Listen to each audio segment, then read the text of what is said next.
स्वामी विवेकानंद और corona. Corona की वजह से गट्टू चिंकी का स्कूल पिछले 11 महीनों से बंद था, लेकिन कोरोना का प्रभाव कम होता देखकर स्कूल शुरू करने का फैसला लिया गया। सारे क्लासरूम सैनिटाइज किए गए और टीचर्स को भी स्पेशल ट्रेनिंग दिया गया। इधर स्कूल खुलने की खबर सुनकर गट्टू चिंकी की पूरी सोसाइटी परेशान हो गई थी। पेरेंट्स बच्चों को लेकर चिंतित थे। गट्टू चिंकी के पापा, क्या आप कल बच्चों को स्कूल भेज रहे हो?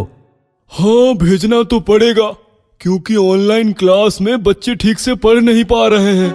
स्कूल जाकर ठीक से पढ़ तो पाएंगे? कोई फायदा नहीं होने वाला। इतने दिनों तक का गैप और एकदम से पढ़ाई लिखाई का प्रेशर बच्चे सह नहीं पाएंगे। इधर गट्टू चिंकी भी डरे हुए थे। वो स्कूल जाना नहीं चाहते थे। हम नहीं जाएंगे स्कूल, वहाँ कोरोना है। बेटा, तुम्हारे फ्रेंड्स भी तो आएंगे। कोई नहीं आने वाला। मैंने किया था कॉल। राजू, गुड्डी, समीर, कोई नहीं आना चाहता। हम भी नहीं जाएंगे। ऐसा कहकर गट्टू चिंकी रोने लगे और मम्मी पापा परेशान हो गए। 12 जनवरी की सुबह हो गई। मम्मी ने गट्टू चिंकी को मुश्किल से स्कूल के लिए तैयार किया और पापा के साथ भेज दिया। पापा स्कूल के सामने आते ही वॉचमैन ने उन्हें रोक लिया। सर, पेरेंट्स कोरोना की वजह से अंदर अलाउड नहीं है। आप प्लीज जाइए और शाम को यहीं आकर वेट कीजिएगा। आपके बच्चे आप तक पहुंचा दिए जाएंगे। वॉचमैन की बातें सुनकर पापा लौटने लगे तो उन्हें जाता देखकर गट्टू चिंकी जोर से रोने लगे। बेटा, आप लोग अंदर जाओ, डरो नहीं। क्लास में मिश्रा सर आपका वेट कर रहे हैं। क्लास में गट्टू चिंकी मायूस बैठे थे। क्लास में अब वो पहली वाली बात नहीं रही थी। सारे बच्चे एक दूसरे से दूर बिठा दिए गए थे, जिसका परिणाम बच्चों के मूड पर हुआ था। मिश्रा सर पढ़ा रहे थे। पढ़ाते पढ़ाते वो अचानक रुक गए और दुखी मन से मायूस बच्चों को निहारने लगे। मैं जानता हूँ आप सब डरे हुए हो। ऐसे में पढ़ना ठीक नहीं। हम बातें करेंगे तो आपका दर्द हल्का हो जाएगा। गट्टू, बताओ क्या परेशानी है? सर, सब लोग कह रहे हैं कि अब स्कूल पहले जैसा नहीं रहेगा। आप पढ़ाओगे तो भी हमें कुछ समझ नहीं आएगा। इतनी छुट्टियों के बाद अचानक पढ़ाई लिखाई से हम पर प्रेशर आएगा। सर, कोरोना अभी गया नहीं है। हमारा कोई दोस्त स्कूल नहीं आया। हमें भी जबरदस्ती भेज दिया गया। गट्टू चिंकी की बात सुनकर मिश्रा सर बोले, समझ गया, आप सब डरे हुए हो। आपका डर भगाने के लिए मैं आज आपको एक ऐसे महापुरुष की कहानी सुनाऊंगा जो जिंदगी में कभी किसी से नहीं डरे, अपने उद्देश्य पर एकाग्र रहे और पूरे जगत में महान बने। क्या कोई बताएगा कौन है वो महापुरुष? मैं जानता हूँ वह महापुरुष कौन है। वो हैं स्वामी विवेकानंद। बिल्कुल ठीक गट्टू। स्वामी विवेकानंद जी की कहानी और उनके विचार आज हमें ही नहीं बल्कि पूरे जगत को इस कोरोना की दलदल से बाहर आने की प्रेरणा दे सकते हैं। सर, सुनाइए ना उनकी कहानी। पैदल यात्रा करते करते स्वामी विवेकानंद जंगल से गुजर रहे थे। तभी कुछ बंदर उनका पीछा करने लगे। स्वामी जी डर गए और तेजी से भागने लगे। बंदर भी उनके पीछे पीछे भागने लगे। स्वामी जी आगे और बंदर उनके पीछे। इस प्रकार भागते भागते स्वामी जी काफी दूर आ गए। फिर क्या हुआ? क्या बंदरों ने स्वामी जी का पीछा करना छोड़ दिया? नहीं, बंदरों ने उनका पीछा करना नहीं छोड़ा। भागते भागते स्वामी जी सोचने लगे कि मैं भाग रहा हूँ इसलिए बंदर मेरा पीछा कर रहे हैं। मतलब मैं डर रहा हूँ इसलिए ये मुझे डरा रहे हैं। अगर मैं ना डरूं और इन सब का मुकाबला करूं तो ये अपने आप पीछे हट जाएंगे। बच्चों, स्वामी जी भागते भागते रुक गए। उन्होंने एक लठ उठाई और हिम्मत के साथ खड़े हो गए तो कमाल हो गया। बंदर भी रुक गए और लठ देखकर वापस भाग गए। इस प्रकार स्वामी जी ने हिम्मत दिखाकर संकट का सामना किया और वो सफल हो गए। इस कहानी से आप क्या समझे? चिंकी खड़ी होकर कहने लगी, यही कि हमें बिना डरे स्वामी जी की तरह मुसीबत का सामना करना चाहिए। कोरोना हमारे सामने मुसीबत बनकर खड़ा है, लेकिन हमें उससे डरना नहीं चाहिए, उसका मुकाबला करना चाहिए, बिल्कुल स्वामी जी की तरह। जितना हम डरेंगे उतना कोरोना हमें डराएगा। हमारा उद्देश्य पढ़ना है।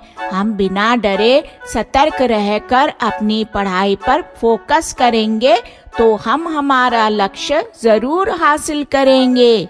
क्योंकि स्वामी जी ने कहा है, उठो जागो और तब तक रुको नहीं जब तक लक्ष्य प्राप्त ना हो जाए। तो बताओ, क्या आप कोरोना से डरेंगे? नहीं। तो क्या आप रोज स्कूल आएंगे और अपने दोस्तों को भी स्कूल लाएंगे? हाँ। इस प्रकार स्वामी विवेकानंद जी की कहानी सुनकर गट्टू चिंकी के साथ साथ सारे बच्चों में हिम्मत भी आ गई और कोरोना से मुकाबला करने की शक्ति भी। Class monitor. बहुत समय पहले किसी शहर में एक बहुत बड़ा स्कूल था। उस स्कूल की पहली क्लास में एक 6 साल की बच्ची चिंकी भी पढ़ती थी। एक दिन टीचर ने चिंकी को अपने पास बुलाया। चिंकी, मेरे पास आओ। स्टूडेंट्स, चिंकी क्लास में हमेशा फर्स्ट आती है और वो स्पोर्ट्स और बाकी एक्टिविटीज में भी बहुत अच्छी है। इसीलिए मैं चिंकी को क्लास का मॉनिटर बनाती हूँ। लेकिन टीचर, मैं पहले कभी क्लास मॉनिटर नहीं बनी, इसीलिए मुझे मॉनिटर बनना नहीं आता। कोई बात नहीं, मैं तुम्हें सिखा दूंगी। Okay teacher. इस तरह चिंकी क्लास की मॉनिटर बन गई। अब वो टीचर के सामने वाली सीट पर बैठने लगी। टीचर को कुछ भी काम होता तो वो चिंकी को ही बोलती।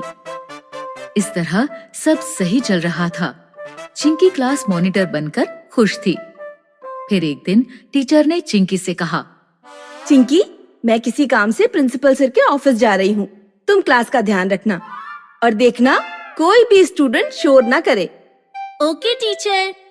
ये कहकर टीचर क्लास से चली गई। लेकिन टीचर के जाते ही सभी स्टूडेंट्स शोर करने लगे और फिर सभी बच्चे एक जगह जमा होकर जोर जोर से बात करने लगे। तुम्हें पता है, कल YouTube के पुनटुन किड्स चैनल पर मैंने एक बहुत अच्छी कार्टून वाली कहानी देखी थी। मैं तो रोज पुनटुन किड्स के कार्टून देखता हूँ। सभी को इस तरह से शोर करते देख चिंकी ने उनसे कहा, शोर मत करो प्लीज, सब अपनी सीट पर बैठ जाओ। लेकिन किसी ने भी चिंकी की बात नहीं सुनी और सब ऐसे ही शोर करते रहे। तभी टीचर वापस आ गए। ये क्या हो रहा है? टीचर को देखकर सभी स्टूडेंट्स डर गए और जल्दी से अपनी अपनी सीट पर बैठ गए। चिंकी, मैंने तुमसे क्लास का ध्यान रखने के लिए कहा था ना? Sorry teacher. ऐसा ही और भी कई बार हुआ। फिर जब एक दिन फिर से टीचर को क्लास से बाहर जाना पड़ा तो उन्होंने चिंकी से कहा, चिंकी, मैं किसी काम से लाइब्रेरी जा रही हूँ, तुम क्लास का ध्यान रखना। टीचर, लेकिन कोई मेरी बात नहीं मानता। चिंकी, अगर कोई स्टूडेंट शोर करे तो तुम उसे कुछ मत कहना, बस उसका नाम ब्लैक बोर्ड पर लिख देना। वापस आकर मैं उस स्टूडेंट को खुद पनिशमेंट दूंगी। Okay teacher. चिंकी के ऐसा कहने पर टीचर क्लास से चली गई और उनके जाते ही स्टूडेंट्स हमेशा की तरह मस्ती करने लगे। लेकिन इस बार चिंकी ने किसी को कुछ नहीं कहा और एक एक कर उसने स्टूडेंट्स का नाम ब्लैक बोर्ड पर लिख दिया। कुछ समय बाद टीचर क्लास में लौटी तो उन्होंने देखा कि ब्लैक बोर्ड पर कुछ स्टूडेंट्स के नाम लिखे हैं। जिस जिसके नाम बोर्ड पर लिखे हैं वो स्टूडेंट्स हाथ ऊपर करके खड़े हो जाएं। ऐसा बहुत बार हुआ, इसलिए अब टीचर की पनिशमेंट के डर से स्टूडेंट्स ने क्लास में शोर करना बंद कर दिया और इसी वजह से अब कोई भी स्टूडेंट चिंकी से बात भी नहीं करता था। मुझे तुमसे बात नहीं करनी, तुम हमारा नाम बोर्ड पर लिख देती हो और फिर टीचर हमें पनिशमेंट देती है। चिंकी क्लास में अकेले रहने लगी। क्लास में कोई भी उससे बात नहीं करता था, कोई भी उसका दोस्त नहीं बनना चाहता था। एक दिन वो ऐसे ही अपने कमरे में उदास बैठी थी। तभी उसकी मम्मी उसके पास आई। क्या हुआ चिंकी, तुम ऐसे उदास क्यों बैठी हो? चिंकी ने मम्मी को सारी बात बताई और फिर उनसे कहा, मम्मी, मुझे क्लास मॉनिटर नहीं बनना। मैं कल ही टीचर से कहूंगी कि वो किसी और को क्लास मॉनिटर बना दें। लेकिन चिंकी, तुम तो क्लास मॉनिटर बनकर बहुत खुश थी। हाँ, लेकिन अब कोई मुझसे बात नहीं करता। कोई भी मेरा फ्रेंड नहीं बनना चाहता। चिंकी, तुम्हें इस तरह हार नहीं माननी चाहिए, बल्कि इस प्रॉब्लम का कुछ और सोल्यूशन निकालना चाहिए। याद रखो, हर प्रॉब्लम का कोई न कोई सोल्यूशन जरूर होता है। चिंकी को मम्मी की बात सही लगी। तभी उसे एक आइडिया आया। अगले दिन जब टीचर क्लास से बाहर गए तो चिंकी ने सभी स्टूडेंट्स से कहा, मैं जानती हूँ, मैं जब तुम्हारा नाम बोर्ड पर लिखती हूँ तो तुम्हें पनिशमेंट मिलती है, इसीलिए तुम सब मुझसे बात नहीं करते। लेकिन मुझे क्लास मॉनिटर बनना बहुत अच्छा लगता है, तो अगर तुम सब बिना शोर मचाए धीरे धीरे बात करोगे तो मैं किसी का नाम ब्लैक बोर्ड पर नहीं लिखूंगी। सभी को चिंकी की ये बात बहुत अच्छी लगी। हाँ, चिंकी, ये आइडिया सही रहेगा। इससे हम बात भी कर सकेंगे और किसी को पनिशमेंट भी नहीं मिलेगी। और हम सब फिर से दोस्त बन जाएंगे। इस तरह चिंकी के आइडिया से चिंकी क्लास की मॉनिटर भी बनी रही और सभी स्टूडेंट्स फिर से उसके दोस्त भी बन गए।